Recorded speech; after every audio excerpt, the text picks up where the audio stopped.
स्थितियां बहुत खराब है, या कह सकते हैं कि आधी सीटों पर भी बीजेपी जो है वो फिलहाल नजर नहीं आ रही है उत्तर प्रदेश की। अगर हम बात करते हैं, एक और बड़ी खबर आपको दिखा रहे हैं, वाराणसी से प्रधानमंत्री नरेंद्र मोदी को जीत हासिल हुई है।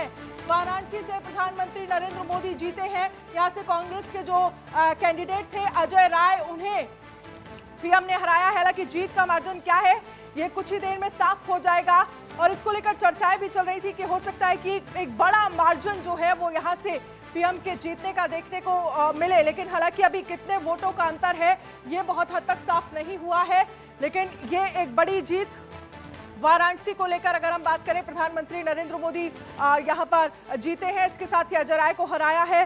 गौतम बुद्ध नगर से जो है वो महेश शर्मा को जीत हासिल हुई है। समाजवादी पार्टी के प्रत्याशी को उन्होंने हराया है। और लेकिन इन सब के बीच अगर हम ओवरऑल उत्तर प्रदेश की बात करते हैं तो सबसे बड़ा सवाल जो है वो उत्तर प्रदेश को लेकर यही खड़ा हो रहा है कि बीजेपी जो लगातार सबसे ज्यादा, देखिए कहा जाता है कि उत्तर प्रदेश से ही दिल्ली का रास्ता जो है वो तय होता है। ऐसे में अगर बीजेपी बहुमत नहीं, सिर्फ बीजेपी को लेकर बात करें, क्योंकि 240-243 के आसपास अटकती हुई बीजेपी अभी फिलहाल दिख रही है, तो सबसे कम सीटें जो है वो उत्तर प्रदेश से मिलना, सबसे बड़े राज्य से सबसे कम सीटें, या ये कह सकते हैं कि काफी कम सीटें, पिछले हम 2014 और 2019 को अगर कंपैरिजन करते हैं तो कम सीटें मिलना, ये बीजेपी के लिए एक बड़ी मुसीबत जो है वो बना। लेकिन अभी फिलहाल एनडीए को लेकर हम बात करें तो 297 पे रुझानों पर आगे। हरसिमरत कौर क्या कुछ कह रही है, सुनिए जरा।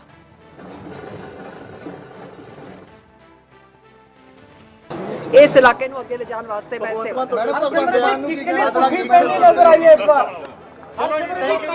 थैंक यू ਵੀਰੇ ਲੋਕਾਂ ਨੇ ਜਵਾਬ ਦੇਤਾ, ਮੈਨੂੰ ਦੇਣ ਦੀ ਲੋੜ ਨਹੀਂ। चलो जी, थैंक यू ਵੀਰੇ, राम नाम।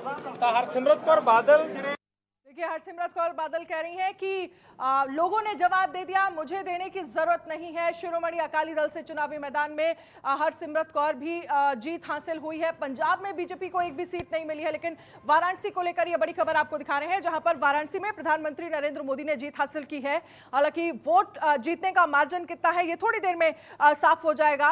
रचना, देखिए एक ये बड़ी सीटें जिनको लेकर प्रधानमंत्री नरेंद्र मोदी 2014 में जीते, 2019 में जीते और एक बार फिर से जीत गए हैं, लेकिन धीरे धीरे जैसे जैसे आंकड़े साफ होंगे मार्जिन भी पता चल जाएगा कि कितना बड़ा मार्जिन है जिससे पीएम ने जीत हासिल की है। जिस तरीके से अनन्या ने अपडेट दिया, वाराणसी से प्रधानमंत्री नरेंद्र मोदी जीत गए हैं, गौतम बुद्ध नगर से डॉक्टर महेश शर्मा जीत गए हैं। अजीत जी, ये अनुमान तो पहले से थे कि पीएम मोदी जीतेंगे, लेकिन बीजेपी का दावा था कि करीब करीब 10 लाख वोटों से जीतेंगे, तो मार्जिन का इंतजार आपको भी होगा।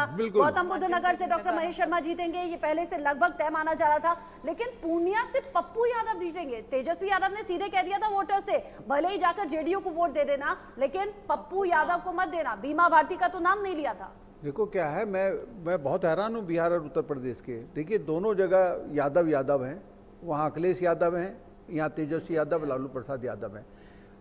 बिहार में लालू यादव परिवार को वहाँ की जनता ने ठुकरा दिया है, और उत्तर प्रदेश में अखिलेश यादव के गठबंधन को वहाँ की जनता ने गले लगा लिया है। बड़ा हैरान करने वाला मामला है। वहाँ भी जाति की राजनीति की बात अगर हम कर रहे हैं तो वहाँ भी जाति की राजनीति चली होगी। दोनों का, उत्तर प्रदेश और बिहार का मिजाज एक जैसा है, एक जैसी राजनीति है। जात पात की राजनीति बिहार में भी होती है तो उत्तर प्रदेश में भी होती है। लेकिन हैरान करने वाली बात है कि यहाँ एनडीए बिहार में बहुत अच्छा कर रही है। मेरे ख्याल से 5-6 सीटें, 35-40 में से 34-35 सीटें एनडीए जीत रहा है, और उत्तर प्रदेश में ही बीजेपी को सबसे बड़ा झटका लग रहा है। अखिलेश यादव का गठबंधन, वहाँ पर जो कांग्रेस के साथ गठबंधन किया है वो एक अच्छा प्रदर्शन कर रहा है, तो ये बड़ा सोचना पड़ेगा। ये तो उत्तर प्रदेश में क्या हो गया, मुझे लगता है 1 दशक हो गया वहाँ पे राजनीति करते हुए बीजेपी को, और जो योगी हैं उनका भी ऑरा एक अलग तरह का है। तो जो कार्यकर्ता है या नेता है, जिस तरीके से उनके कई सारी काम होते हैं, क्योंकि जब आप राजनीति करते हैं, आप कुछ चुनाव लड़ते हैं, तो आपका एक बहुत बड़ा नेटवर्क होता है उस इलाके में। कई तरह के लोग आपके पास आते हैं, वो आपसे कई तरह के काम की अपील करते हैं। पता चला कि वो उत्तर प्रदेश में भी नहीं करा पा रहे, उन्होंने कहा अन्ना केंद्र भारत सरकार मदद कर रही है। तो ये बीजेपी को सोचना पड़ेगा, ये एरोगेंसी छोड़नी पड़ेगी मंत्रियों को, नेताओं को, कि अगर आप पावर में हैं, ये भय का वातावरण जो हो गया